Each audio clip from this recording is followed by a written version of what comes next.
రాష్ట్రంలో యూరియా వినియోగం ఆందోళనకర స్థాయికి చేరుకుంటుంది. ఇక గత 10 ఏళ్లలో యూరియా వాడకం రెండింతలయ్యింది. దీంతో భూమి సారం కోల్పోతుందని, భవిష్యత్తులో ఆహార ముప్పు తప్పదని హెచ్చరిస్తున్నారు అగ్రికల్చర్ సైంటిస్టులు. తెలంగాణ రాష్ట్రం ఏర్పడిన 2014లో యూరియా వినియోగం 10,50,000 టన్నులు ఉంటే 2024 నాటికి 20,08,000 టన్నులకు పెరిగింది. 2025-26లో ఇప్పటికే 16 లక్షల టన్నుల వినియోగం జరిగినట్లు అధికారిక లెక్కలు చెబుతున్నాయి. ఇక యాసంగి కోసం ఇప్పటికే 4 లక్షల టన్నుల యూరియాను రైతులు కొనుగోలు చేస్తారు. సంక్రాంతి తర్వాత వరి నాట్లు జోరందుకోనున్నాయి.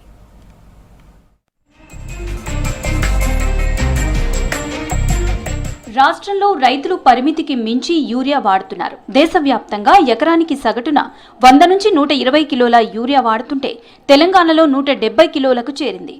యూరియా ధర తక్కువగా ఉండటం, ఎంత యూరియా వేస్తే అంత ఎక్కువ దిగుబడి వస్తుందనే అపోహతో రైతులు అవసరానికి మించి వాడుతున్నారని చెప్తున్నారు వ్యవసాయ శాస్త్రవేత్తలు.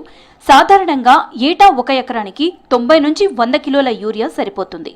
కానీ మన దగ్గర రెట్టింపు మొత్తంలో చల్లుతున్నారని, దీంతో నేల ఆరోగ్యం దెబ్బతింటుందని, భూములన్నీ చౌడుగా మారుతున్నాయని చెప్తున్నారు సైంటిస్టులు.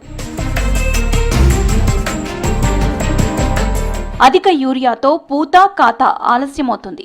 యూరియాలో 46% నత్రజని ఉండటంతో నీటిలో తేలికగా కరిగి వెంటనే పైరు పచ్చబడుతుంది. కానీ అధిక మోతాదులో వాడటంతో మొక్కలు ఎదుగుదల బాగున్నప్పటికీ పంట ఆలస్యంగా వస్తుందన్నారు సైంటిస్టులు.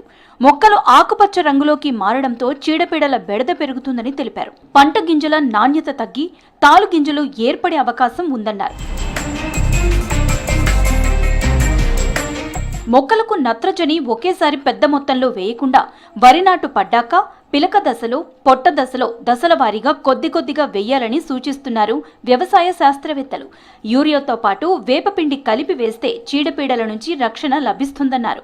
ఆమ్ల స్వభావం ఎక్కువగా ఉండే యూరియాని అధిక మోతాదులో వేయటంతో భూమిలో ఆమ్ల స్వభావం పెరిగి నేల చౌడుబారుతుందన్నారు.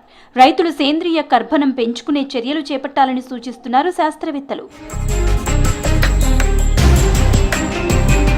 రైతులు అధిక మొత్తంలో యూరియా వాడుతున్నారు. ఇది తాత్కాలిక ప్రయోజనం కలిగించినా దీర్ఘకాలంలో నేలంతా నిస్సారమై ఎలాంటి పంటలు పండవని, ప్రమాదకర పరిస్థితి వస్తుందని హెచ్చరిస్తున్నారు అగ్రికల్చర్ సైంటిస్టులు.